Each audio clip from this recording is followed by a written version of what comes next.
क्या टिनाइटस का ट्रीटमेंट जल्दी करने से टिनाइटस जल्दी ठीक हो सकता है? आइए सुनते हैं सिंधु जी का फीडबैक। हेलो। हाय, नमस्कार सिंधु जी, कैसे हैं आप? ठीक है मैम, आप बताइए आप ठीक है। ठीक हैं? थैंक यू सो मच अपना फीडबैक दे रहे हैं लोगों की अवेयरनेस के लिए जो टिनाइटस की प्रॉब्लम थी आपको। सिंधु जी अपनी टिनाइटस की जर्नी के बारे में बताएंगे कि कब से प्रॉब्लम थी, कहाँ के रहने वाले हैं, आपकी एज भी कम लग रही है, तो थोड़ा सा पेशेंट्स को बताइए राइट। जिनको ये टिनाइटस है। मैं वैसे तो हूँ बंगाल का रहने वाला, but due to some work related reasons मैं गुजरात में हूँ फिलहाल। ओके। एंड टिनाइटिस मुझे हुआ था राइट मेरे सर्जरी के बाद। मेरा राइट किडनी रिमूव करना पड़ा था बिकॉज ऑफ कैंसर। तो वो 2023 जुलाई के मंथ में ये हुआ था। अगस्त एंड से मुझे ये प्रॉब्लम स्टार्ट हो गई थी टिनाइटिस की। डॉक्टर्स ने तो ऐसा कुछ बोला नहीं कि किस वजह से ये टिनाइटिस हो सकता है, बट मैंने जैसे मेडिकल देखा था ऑनलाइन, तो उन्होंने कहा कि ड्यू टू एनेस्थीसिया भी होता है बहुत बार। एंड थोड़ा सेंसोन्यूरो हियरिंग लॉस भी है मुझे, जो मुझे बाद में मालूम पड़ा। तो उस वजह से भी हो सकता है, तो ये मुझे फीडबैक दिया गया था। आपके बारे में मैंने ऑब्वियसली जब मैं गूगल पे रिसर्च कर रहा था, मुझे तभी मालूम पड़ा कि इससे रिलीफ मिलता है। कोई ऐसा क्योर नहीं है, बट इससे रिलीफ हमें बहुत मिलता है। तो मैंने उसी को देख के आपका फिर आई थिंक कंसल्टेशन एक हुआ था, जिसमें पूरा उन्होंने मेरा हियरिंग टेस्ट लिया था, फिर पूछा था कि कब ये बढ़ता है कब घटता है, पूरा सब कुछ किया था उन्होंने। और फिर एक डिवाइस उन्होंने मुझे सजेस्ट किया था। हालांकि मैं ज्यादा एक्सपेंसिव डिवाइस के लिए जाना चाह रहा था, बट आप ही ने तो बोला कि इतना एक्सपेंसिव लेने की जरूरत नहीं है, बेसिक वाला ही लेके दीजिए, उससे ही काम हो जाएगा। तो वो मैंने लिया। एंड हाँ, उससे मुझे आदत हो गई उसको झेलने की। अभी तो आई गेस ये साउंड होता भी है तो मुझे मालूम नहीं पड़ता है, मतलब मे भी अभी भी होगा, but I don't realise it that much. तो मैं आपसे ये पूछ रही थी, ये थेरेपी आप दिन में 3 बार लेते हैं, कैसे करते थे आप बताएंगे थोड़ा सा अपने एक्सपीरियंस। तो मुझे जैसे दोनों था, तो मुझे कहा गया पहले लेफ्ट साइड में यहाँ लगाने के लिए। हम्म। तो वो मैं दिन में पहले 3 बार ले रहा था। हम्म। धीरे धीरे वो जब चला गया तो मुझे एडवाइस किया गया कि अब मत ही दीजिए उसको, फिर उसको कम कर दीजिए। उसको 2 टाइम हुआ, फिर आई गेस जब वो प्रॉब्लम तभी लेने के लिए कहा गया। अभी मैं फिलहाल नहीं ले रहा हूँ। अभी आपको आई गेस लगता है कि अभी टिनाइटस सुनाई नहीं देता, आपको ऐसा लगता है? है, मुझे उसका एहसास होता है, बट अब वो मुझे बॉदर नहीं करता है। ओके। मतलब अभी वो हो गया, I am used to it, कि अब वो नहीं भी हो या हो, मुझे उससे मतलब नहीं है, मतलब प्रॉब्लम नहीं करता है अभी वो। प्रॉब्लम नहीं करता है, रात में आप सो लेते हैं, सब कुछ नॉर्मल लगने लगा है। तो आप जो हाँ, लोगों को ये तकलीफ़ है उनके लिए कुछ मैसेज देना चाहेंगे, क्योंकि लोग तो बहुत परेशान हैं टिनाइटस को लेकर, गूगल पे पढ़ते हैं, आपको भी पता है, डॉक्टर्स के पास जाते हैं। तो आप उन्हें कुछ मैसेज देना चाहेंगे, उनको मोटिवेशनल मैसेज, ताकि वो परेशान ना हो। तो हाँ, बहुत स्ट्रेसफुल होता है जब पहली बार मालूम पड़ता है कि एक आवाज 24/7 आपके कान में रहने वाली है, और पॉसिबली सारी जिंदगी के लिए हो सकता है वो आवाज। मतलब ये भी चांस है कि वो चला जाए, बट मोस्ट प्रोबेबली वो रहेगा, लाइफ टाइम रहेगा। तो इसका कोई क्योर है नहीं, बट बहुत सारे रिसर्च के बाद आपने जैसे एक डिवाइस लॉन्च किया है जिससे ब्रेन रीथेरेपी हो जाता है, तो वैसे ही बहुत सारी चीजें हैं जिसपे आगे भी सोल्यूशंस मिल सकते हैं। तो इसमें घबराने वाली बात कुछ नहीं। अगर वो आपसे भी कंसल्ट करेंगे आके, तो आपकी टीम बहुत प्रोफिशिएंट है, उनको हेल्प करेंगे। पहले टेस्ट होगा, फिर उनके हिसाब से डिवाइस कस्टमाइज करके उन्हें दे देंगे। And within I think a week और 2 पहले यूजेज से आई थिंक थोड़ा सा फर्क उन्हें महसूस होना चालू हो जाएगा। 100% शायद नहीं जाएगा, बट इतना चला जाएगा कि आपको उससे प्रॉब्लम नहीं। और तो आपको लेते हुए कितना समय हो गया सिंधु, ये ट्रीटमेंट? आई थिंक 1 साल हो जाएगा कुछ ही दिनों में। और आपको ये प्रॉब्लम कितने समय से थी? 1 साल हो जाएगा, एक एक 2 हफ्तों के अंदर 1 साल पूरा हो जाएगा, और टेलीमेडिसिन हुए हुए और आपका ट्रीटमेंट भी लेते हुए। ओके, जब आपको शुरू हुई थी तभी आपने ये ट्रीटमेंट शुरू कर दिया था? हाँ, मैंने ज्यादा टाइम नहीं लगाया था, मैंने डायरेक्टली नेट पे देखा, आपके बारे में मालूम पड़ा।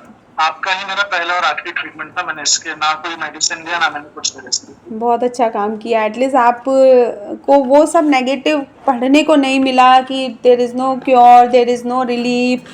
जो डॉक्टर बोलते हैं कि जनरली जब पेशेंट पूछते हैं उनसे कि क्या है कर, तो नहीं हो सकता, इसी के साथ जीना पड़ेगा। बहुत सारी चीज़ें हैं जो डॉक्टर्स पेशेंट्स को बोलते हैं, और पेशेंट्स घबरा जाते हैं, एक्चुअली वो परेशान हो जाते हैं।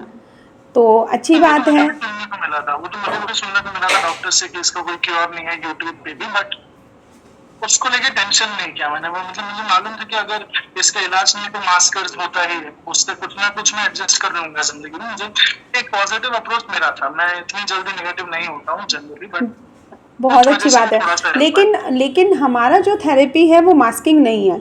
हमारा हाँ, थेरेपी, वो मैं जानता हूँ, आपका थेरेपी मास्किंग, वो ब्रेन को एकदम रीट्रेन कर देता है उसके और लिए, तो इसमें वो मास्किंग। पेशेंट को कोई आवाज़ भी नहीं आती है, इसलिए पेशेंट कूल होके अपनी थेरेपी हाँ, कर सकते हैं।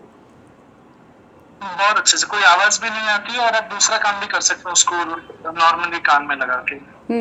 एक्चुअली मैं आपको बता देती हूँ, क्योंकि मास्किंग से कभी चीज़ें ठीक नहीं होती। Masking is to suppress the thing, and आप 24 आवर्स कोई चीज़ कान में नहीं लगा सकते मास्कर्स, अनटिल अनलेस कि आपको हियरिंग लॉस नहीं है। और जनरली टेनाइटस एक नॉर्मल हियरिंग केसेस में भी बहुत सीवियरली होता है। तो मास्किंग का सॉल्यूशन तो मैं नहीं कहूँगी कि पेशेंट करे, क्योंकि उससे हाइपर एक्यूसिस डेवलप हो जाता है, नॉइज सेंसिटिविटी बढ़ जाती है, चाहे वो कुछ भी करे। लेकिन हाँ, वो प्रॉब्लम मुझे भी था, मुझे भी हाँ, था वो चीज, मतलब वो कुकर की जो सीटी होती है वो बिल्कुल नहीं सहन कर पा बर्दाश्त रहा नहीं था। हो पाती है, बिल्कुल। इसीलिए कभी मास्किंग नहीं करना चाहिए, किसी को भी नहीं करना चाहिए। आपके फीडबैक के द्वारा भी मैं ये बताना चाहती हूँ, कुछ भी करिए लेकिन मास्किंग मत कीजिए। तो मास्किंग तो कोई रिलीफ है नहीं, it is just separation, temporary relief है। मुझे भी जब स्टार्टिंग में हुआ था मैं गाना लगा के रात को सोता था, बट उससे वो तो कब तक ही डिस्ट्रैक्शन है, चलेगा। वो डिस्ट्रैक्शन है, मास्किंग नहीं है।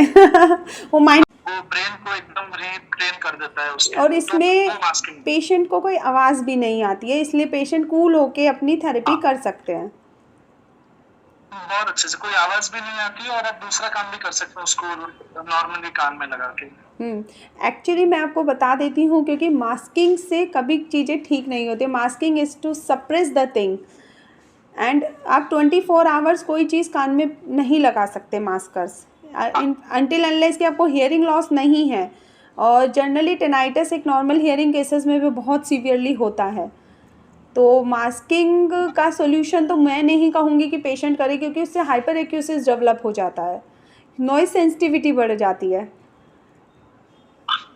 चाहे वो कुछ भी करे। लेकिन हाँ, वो प्रॉब्लम मुझे भी था, मुझे भी था वो चीज, मतलब वो कुकर की जो सीटी होती है वो बिल्कुल नहीं सहन कर पा बर्दाश्त रहा नहीं था। हो पाती है, बिल्कुल। इसीलिए कभी मास्किंग नहीं करना चाहिए, किसी को भी नहीं करना चाहिए। आपके फीडबैक के द्वारा भी मैं ये बताना चाहती हूँ, कुछ भी करिए लेकिन मास्किंग मत कीजिए। तो मास्किंग तो कोई रिलीफ है नहीं, it is just separation, temporary relief है।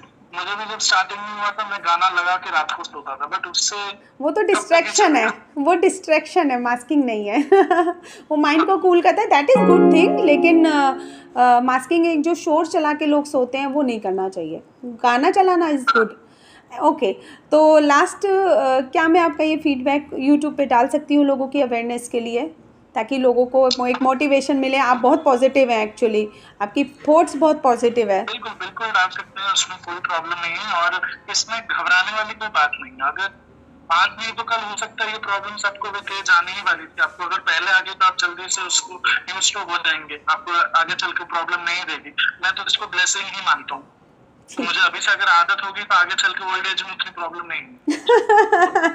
आदत नहीं हुई है सर, आपका ठीक हो गया है, इसलिए आपको अच्छा लग रहा है, कम हो गई है इसलिए आपको अच्छा लग रहा है। उनसे पूछिए जिनको ये आवाज़ होती है शुरू में और वो बिल्कुल बर्दाश्त नहीं होती है, राइट। बिल्कुल बिल्कुल बिल्कुल बिल्कुल बर्दाश्त नहीं होगा, स्ट्रेस स्ट्रेस लेवल बढ़ जाता है उससे। स्ट्रेस लेवल बढ़ जाता है, definitely. Okay, thank you so much for giving your feedback and your motivation and positive thoughts to our listeners. Thank you so much. Thank you ma'am, thank you.